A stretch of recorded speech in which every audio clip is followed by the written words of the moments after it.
पूर्व में जो अपना हिंदू अडोप्शन मेंटेनेंस एक्ट चल रहा था उसी में को आगे हम पढ़ाते हैं। धारा 21 डिपेंडेंट्स डिफाइन, मतलब आश्रित कौन है उनको सेक्शन 21 में डिफाइन किया गया है। इसमें यह है कि आश्रितों से मृतक के निम्नलिखित नातेदारी सम्मिलित किए गए हैं, जिसमें उसका पिता है, उसकी माता है, जब तक कि वह पुनर्विवाह नहीं करती है तब तक उसकी विधवा है, जब तक कि पुत्र या उसके पूर्व मृत पुत्र या पुत्र या उसके पूर्व मृत पुत्र का पुत्र, जब तक कि वह अवयस्क रहे, परंतु यह तब जबकि उस विस्तार तक जहाँ तक कि वह है पौत्र की अवस्था में वह अपने माता पिता से भरण पोषण की संपदा से, या प्रपौत्र की अवस्था में वह पिता या माता की या पितामह या मातामही से संपदा में भरण पोषण प्राप्त करने में असमर्थ है। तो ये है कि कोई भी पूर्व मृत पुत्र की भी बात कही गई है, मतलब पौत्र हो या फिर ये कहें कि प्रपौत्र की अवस्था में ये है कि वो पहले अपने माता पिता या फिर अपने पिता मैं या पितामही से अपने भरण पोषण करने में असमर्थ हो। आगे है इसमें, जब तक कि उसकी अविवाहित पुत्री या उसके पूर्व मृत पुत्र की अविवाहित पुत्री या उसके पूर्व मृत पुत्र की अविवाहित पुत्री, जब तक कि वह अविवाहित रहती है, परंतु वह जब तक कि वह विस्तार तक जहाँ तक कि वह पौत्रों की स्थिति में अपने माता पिता या की संपदा से या प्रपौत्री की अवस्था में अपने पिता या माता से या पितामह या पितामही से संपदा में भरण पोषण में अभी प्राप्त करने के में असमर्थ है। नेक्स्ट इसी में है कि उसकी विधवा पुत्री, परंतु वह जब तक कि उसकी विस्तार तक वहाँ तक है वह अपने पिता की संपदा से, अपने पुत्र या पुत्री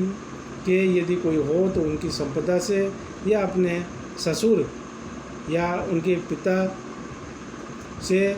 उनमें से किसी से भी संपदा से भरण पोषण प्राप्त करने में असमर्थ। और आगे, जब तक कि उसके पुत्र या पूर्व मृत पुत्र की विधवा, जब तक कि वह पुनर्विवाह नहीं करती, परंतु यह तब जबकि वह विस्तार तक वहाँ तक कि वह अपने पिता की संपदा से या अपने पुत्र या पुत्री से यदि कोई हो, या उसकी संपदा से या पौत्र की विधवा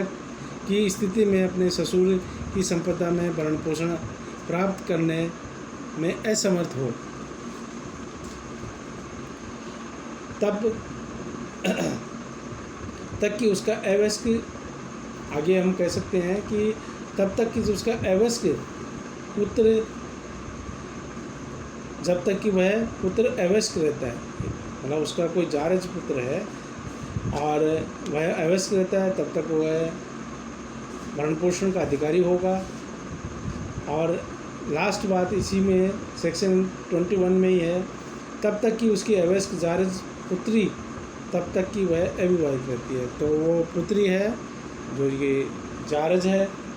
इलिजिटिमेट है, तो वो अपने भरण पोषण में अविवाहित रहेगी तब तक ले सकती है। और यदि इलिजिटिमेट ही कोई पुत्र है तो वह अवयस्क रहता है, तब तक वो भरण पोषण पाने के अधिकार रखते हैं।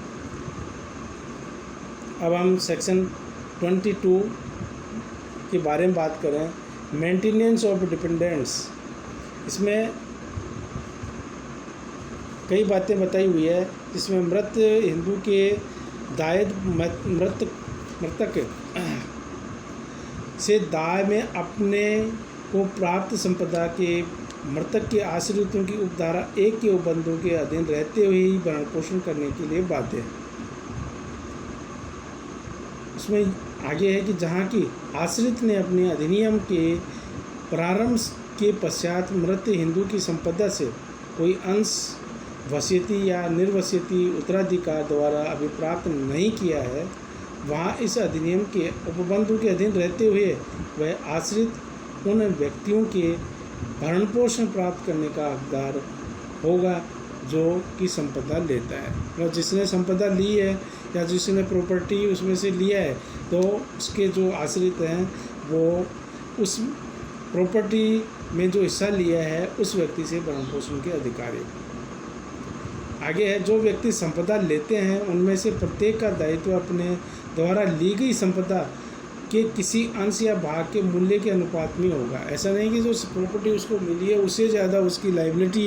या मेंटेनेंस के संबंध में है, ऐसा नहीं है, बल्कि जो उस व्यक्ति को प्रॉपर्टी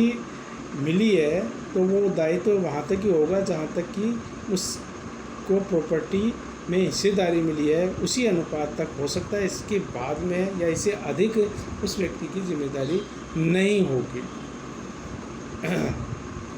आगे जो प्रावधान है वो है, जो कोई व्यक्ति स्वयं आश्रित है या उसे जो अंश या भाग अभिप्राप्त हुआ है उसका मूल्य उतने से कम है, या यदि अंशदान करने के दायित्व की अनुपालना कराया गया है तो वह कम होता है जितना कि भरण पोषण के मध्य उसे अधिनियम में के अधीन अधिनियमित होता है, तो वह दूसरे की भरण पोषण के लिए अंशदान करने के लिए दायित्व के अधीन नहीं होगा।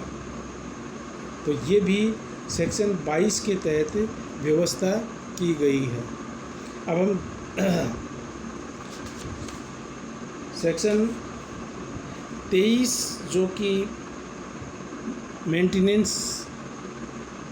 के बारे में प्रावधान बताता है, इसमें यह कि अवधारित न्यायालय के विवेक पे होगा। कोई भी मेंटेनेंस की बात है तो मेंटेनेंस कोई अधिकार के तहत ये नहीं कह सकता है कि मुझे इतना ही दिया जाए, बल्कि ये डिस्क्रिशनरी पावर है इस कोर्ट का कि कोई भरण पोषण इस अधिनियम के उपबंधों के अधीन दिलवाया जाए, और वह दिलवाया जाए तो कितना दिलवाया जाए, ऐसा करने में न्यायालय यथास्थिति उपधारा 2 या उपधारा 3 में वर्णित बातों को जहाँ तक कि वह लागू है ध्यान रखेगा।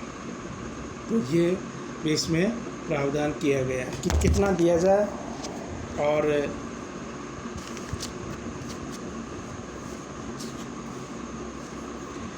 नेक्स्ट बात है कि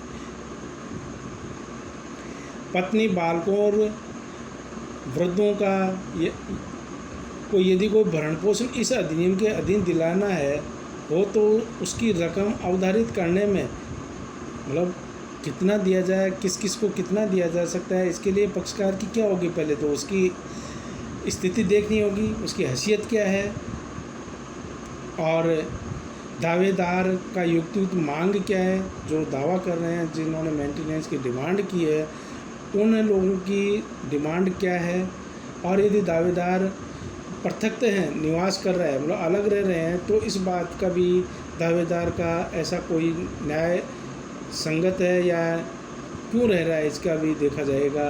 दावेदार की संपत्ति के मूल्य और किसी संपत्ति से या दावेदार के किसी उपार्जनों में से किसी अन्य स्रोत में भी उत्पन्न किसी आय का, मतलब उस जो दावा कर रहा है, जो मेंटेनेंस की डिमांड कर रहा है, तो उसके खुद के स्रोत भी देखे जाएंगे कि उनके पास में स्वयं के पास में क्या प्रॉपर्टी के है और उसके पास भरण पोषण के क्या साधन हो सकते हैं। इस अधिनियम के अधीन भरण पोषण के लिए हकदार व्यक्तियों की संख्या भी देखी जाएगी, कितने लोग हैं,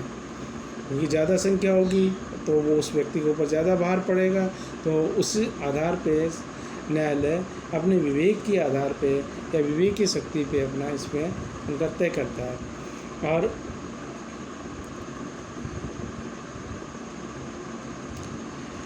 आगे हम बात करेंगे, आश्रितों को भरण पोषण दिलवाना है तो उसकी रकम अवधारित करने में मृतक के ऋणों, यदि आश्रितों के बारे में करें तो मृतक के ऋणों को चुकाने के लिए उपबंध करने के पश्चात उसकी संपदा से कितनी वैल्यू बची हुई है, कितना मूल्य बचा हुआ है। दूसरी बात करें कि अगर मृतक के इच्छा पत्र उसकी जो विल है के अधीन यदि आश्रितों के संबंध में कोई उपबंध किया गया है तो वो भी न्यायपालिका द्वारा देखा जाता है। साथ में दोनों के मध्य नातेदारी या डिग्रियां देखी जाती हैं और आश्रितों का युक्तिगत मांगे क्या है, आश्रितों द्वारा मृतक के साथ भूतकालीन कोई संबंध है उसके बारे में, और आश्रितों की संपत्ति के मूल्य और ऐसी संपत्ति से जो कि उपार्जन या किसी अन्य स्रोत से उत्पन्न है, किसी आय से है। इस अधिनियम के अधीन भरण पोषण के लिए हकदार आश्रितों की संख्या को ध्यान में भी रखा जाएगा, ऐसा धारा 23 में बताया गया है।